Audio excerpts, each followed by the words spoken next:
The Lunaverse, Episode 23, Elements of Insanity. Lunaverse by Rainbow Double Dash.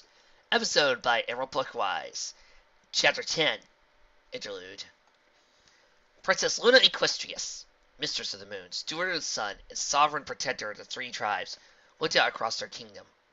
Rather, what was left of it. Touched the land floated through the air. Rivers flowed backwards, and the very heavens themselves turned and convulsed. Not a single aspect of natural order had been left unviolated. Worst of it, however, was the screams of horror, of minds driven past the breaking point into a river of never-ending madness. It was not a real sound, but she knew it was there from all around her, for she lived through it all before.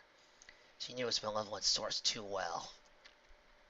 That is what brought her here, to this base of the otherwise assuming hill. Now she gazed with resolute defiance up at the black throne atop it. She approached from behind. Not that would likely matter, as the beast no doubt knew she was there. She would have known better than to force direct confrontation. But what other choice did she have? She had not the elements of harmony to wield, nor even her sister to stand by her side. She was alone, and even with all her Alucard might, Princess Luna stood no earthly chance of defeating the beast who sat upon the throne, yet she marched up the hill all the same. To her last breath she would oppose the beast, and so gathering all her magic she reached out, spinning the throne full about face to see the creature sat upon it. This! The name died on the tongue. However, as she found it, not the familiar facades of her ancient and most hated enemy, but rather an unassuming, unordinary pink earth pony with a curly striped mane and stream propeller being. That is, unassuming in all ways except for the mayor's eyes, endless spirals which betrayed her true nature. Sorry. The mayor giggled. But that is still see where you left him. You lie, Chaos Spawn! This nightmare could only be of his twisted designs.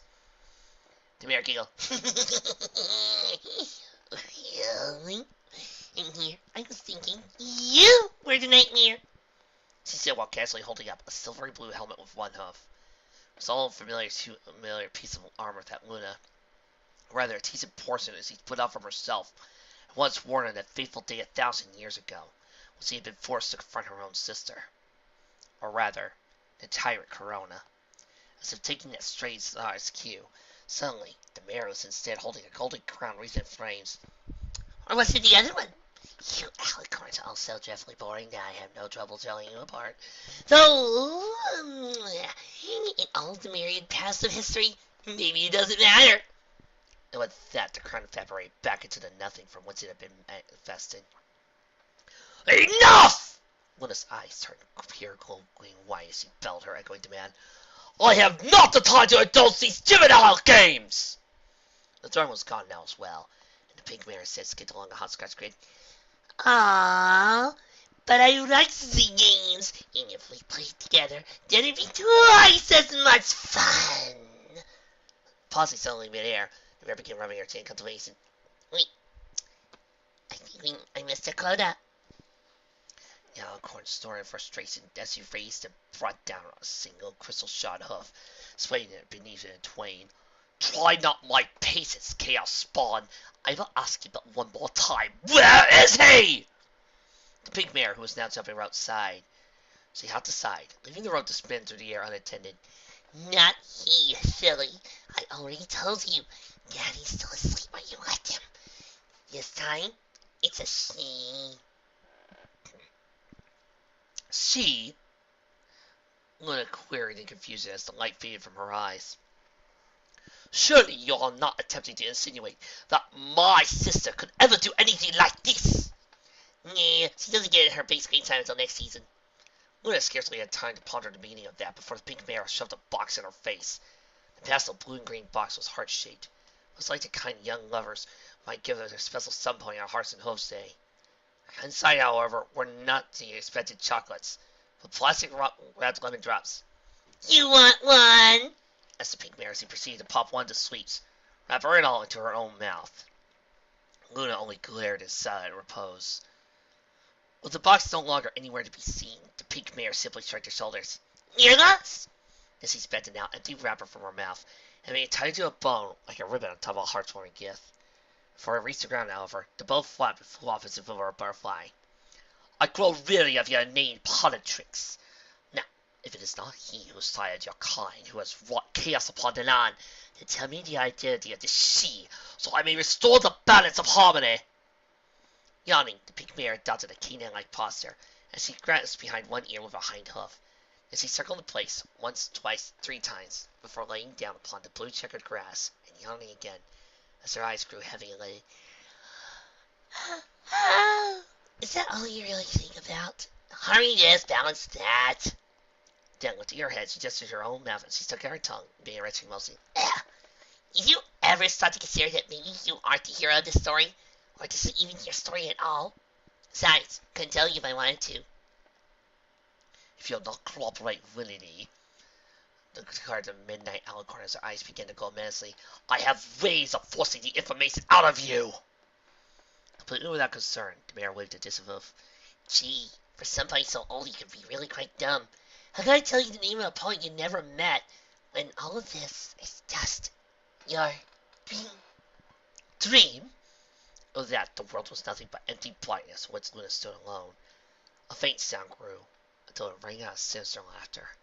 Not the stranger mare, nor the ancient beast, nor her unseen sister, but some unfamiliar stranger. The princess breathed softly as her eyes fluttered open, and with them brought back the light of the waking world.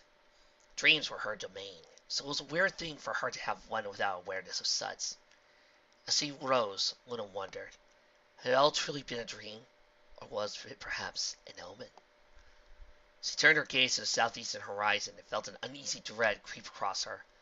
Something foul, something sour, waited upon the winds. Maybe it was just all the weary product of her own paranoid imagination, mixed with the lingering taste of lemoncello on her lips. As a rule, Luna abstained from alcoholic intoxicants, but after a recent offense in a little-known hamlet called Oaton, well, there had been one family reunited, and only to face the prospect of being torn again, if only temporary. She also seen another family struggle with the tragic uncertainty of a loved one whose fate still remained uncertain.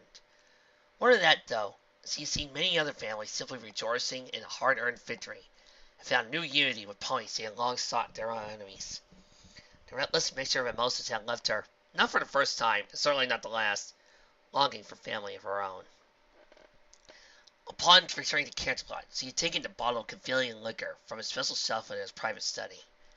Normally, she had all alcohol in the palace kept far away from her, safely storing the cellars with her most loyal servants, tasked with keeping it guarded, lest she ever attempted to sneak any in a moment of weakness. This bottle, however, had been one of the very few exceptions. Essentially, it was meant to be served with visiting dignitaries. In truth, Luna kept it close at hoof because it had been a gift from Princess Miyamori Cadenza, the daughter she once abandoned, whom she still hadn't ever told the whole truth. Regardless, even in her temptation, Luna hesitated, leaving the bottle to sit upon the corner of her desk as she read over various pending documents. Eventually, though, she had opened and inhaled daintily the pungent aroma before allowing herself a single glass before retiring that afternoon.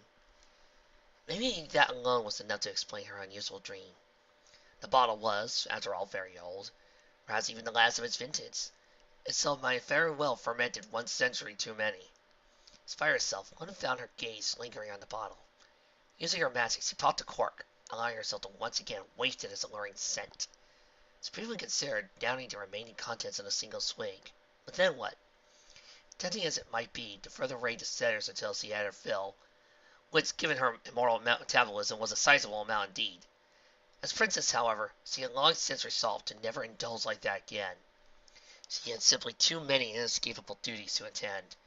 Chiefly at the moment, being a series of tedious negotiations with various griffin dignitaries to ensure the mired treaties with the Equestria's northern neighbors remained intact.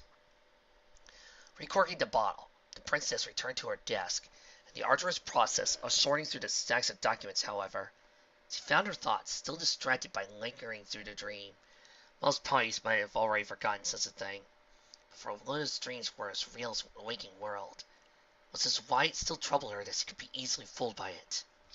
What could it mean? Luna faced many foes over the millennia, but there was one whom she held special contempt above all others. He was gone now, forever, locked away and buried where the world would never know his blight. And yet, has he not once thought Corona was gone forever as well? Well, the other those he also thought equally vanished. Again, as he thought of recent events in Owen, the foul shadow of a greater evil that her apprentice had faced there. It pleased Luna to know that Trixie had triumphed, if not without great hardship. But what if there were other such doubts still lingering elsewhere in Equestria, or even beyond? Then there was also the matter of the date that had been marked on the calendar for nearly 500 years now. She hoped now that her apprentice had restored the elements of harmony, that they together could find a more permanent solution to that particular problem. In these increasingly uncertain times, however, she could truly rest easy, and the naivete that enemies once vanquished could actually remain so. Luna, I would like to answer that question with this answer. I remember the words a wise game once said. Bad guys are like crowd grocers. They keep popping up. Immortality had never been a burden for Luna, but it did give her perspective. So you could watch the ebb and flow of history as it unfolded, and see the cyclical cycles of mortal ponies play out time and again, both favorable and ill. Was there perhaps also a grander cycle, though? One that even her immortal years had not borne witness to? Was her nation doomed to fight all of its old enemies a second time? In ages yet to come, there would only be a third, fourth, a ceaseless struggle that could only be endured, but never stopped. These thoughts were most troubling, but she set them aside. Mysteries of the future were perhaps left to the future itself. That said, she did make a mental note to check once again on the Chaos Beast's eternal prison, just to make sure that every possible precaution was still in place. Not he, silly. It's time. It's a she. As the dream mare's words echoed in the back of Luna's mind, she wondered, might she only be leaping to the wrong interpretation? If it was an omen, had it perhaps been a warning shot of not of an ancient evil return, but instead some new danger? If so, why would it take the form of her, similar to her greatest enemy of old? Unless, could it maybe be? No, that would be impossible. It was true her foul nemesis had left tainted seeds of his malevolent influence, discordant hybrids, each infused with a faction of his chaotic essence. But could it really be these children which troubled her mind?